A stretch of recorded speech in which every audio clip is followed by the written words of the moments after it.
What's going on, guys? The NFL draft just wrapped up, so it's time for us to start doing our running back rankings for this rookie class. Just want to let you know that these top 10 players are just my personal rankings based on situation, opportunity, and of course the player that I scouted.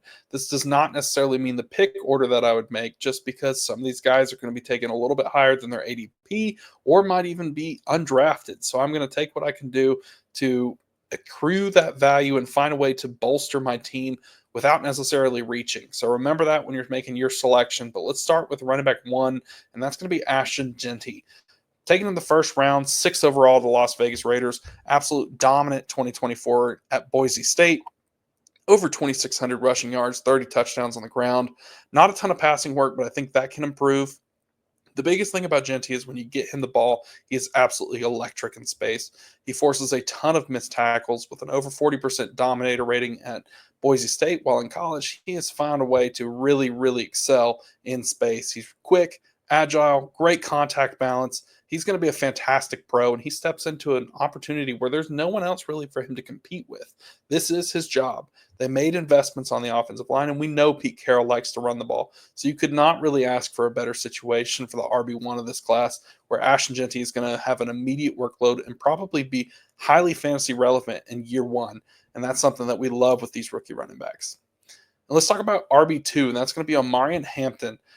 From UNC, taken to the Los Angeles Chargers. Yes, they signed Najee Harris this offseason, but that contract should not scare you. It was minimal, and it was for only 1 year. Jim Harbaugh loves to run the ball, and he made a conscious effort to go out and get Omari Hampton in the first round, and that draft capital speaks volumes, in my opinion. Omari Hampton is someone who had 1,600 rushing yards this past season. Great work through the receiving game as well. He has the ability to make people miss. Some explosiveness to his game certainly could be better, but he's a guy that I think can be a 3-down back and really carry the load.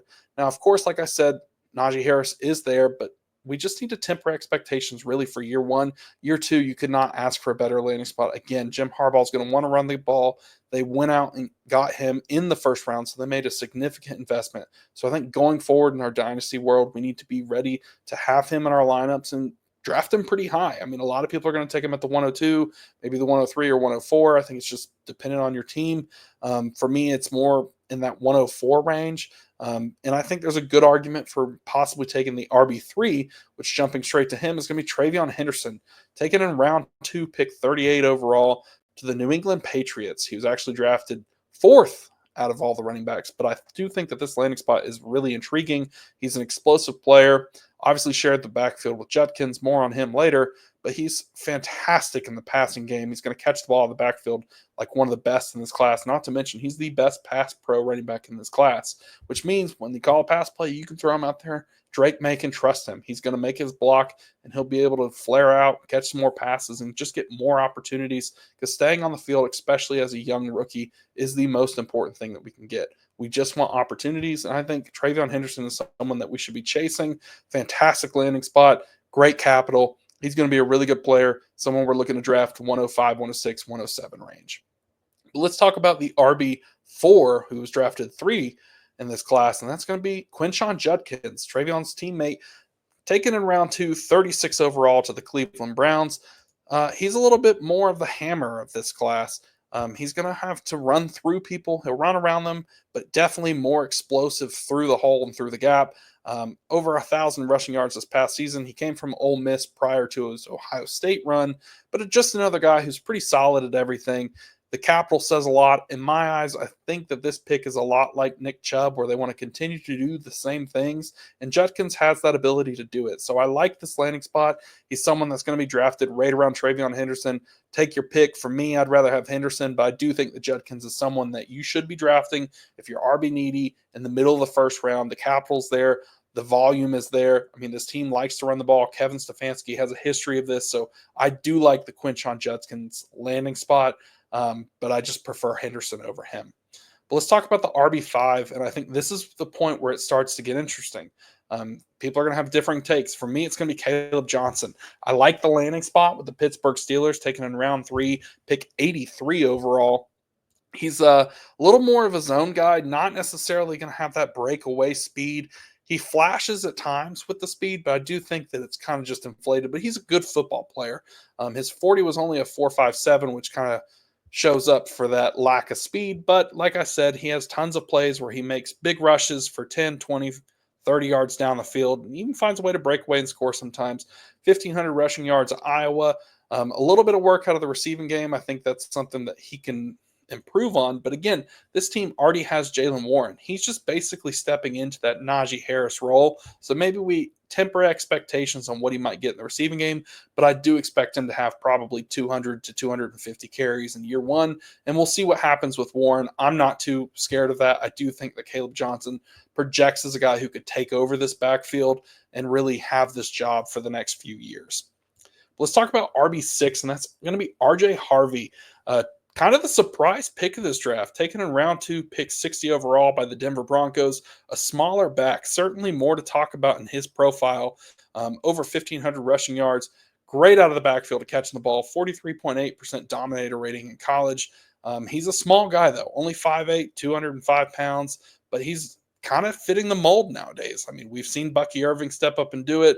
Jahmyr Gibbs is another smaller back. So this is kind of the transition of the NFL. Some of these smaller guys are able to hold up. I do expect him to make a ton of plays with Sean Payton. I mean, this draft capital is insane.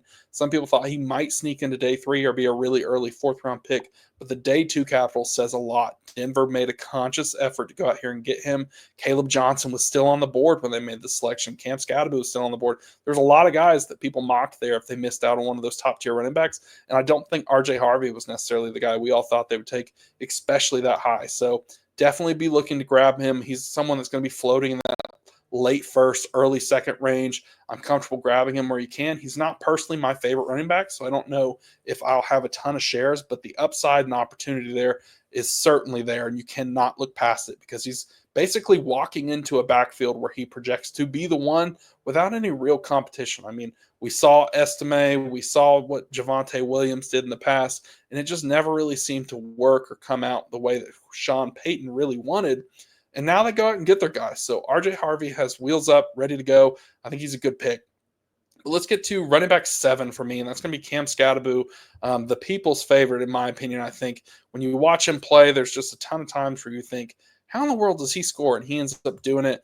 I mean, a fantastic year at Arizona State, over 1,700 rushing yards. He carried that team, forced a ton of missed tackles. He will run through you. His athleticism certainly is capped, but man, you cannot deny his potential. He's also fantastic out of the backfield. The biggest question here is the pairing with Tyrone Tracy. How much does that impact his stock, and who's going to be the starter? I think when we start the season, we should see Tracy with the job, but this is certainly a role where we could see Cam Scottaboo eventually taking over and Tracy handling some of the receiving work. But remember, like I just said, Cam Scottaboo is fantastic out of the backfield, so he could eat into that as well. It's a really juicy landing spot with a lot of opportunity up. We'll see what happens there in New York, but Cam Scottaboo is someone I like, and I'll be taking anywhere I can in the middle of the 2nd, early 3rd. Sometimes I've seen him fall there, so we'll just keep monitoring it and making those picks when we can. Let's talk about my running back 8, and that's going to be Briel Tutin, the running back from Virginia Tech. Taken to the Jacksonville Jaguars at the beginning of the 4th round, pick 104 overall. I just think that this landing spot's interesting. I mean, he's the fastest 40 time at the combine, so he's electric in space. He's going to have a great ability to make big plays. His years at Virginia Tech were very productive. I mean, both on the ground and through the air. So he's someone that can do a lot of different things and make big plays for our teams. And I'm excited to see this. I mean, again, he's going to have to compete with Travis Etienne and Tank Bigsby, but I'm not too worried about both of those players because I think one of them is going to have to kind of get taken back. I mean, again, this team made an effort to go and draft him. And, here we are.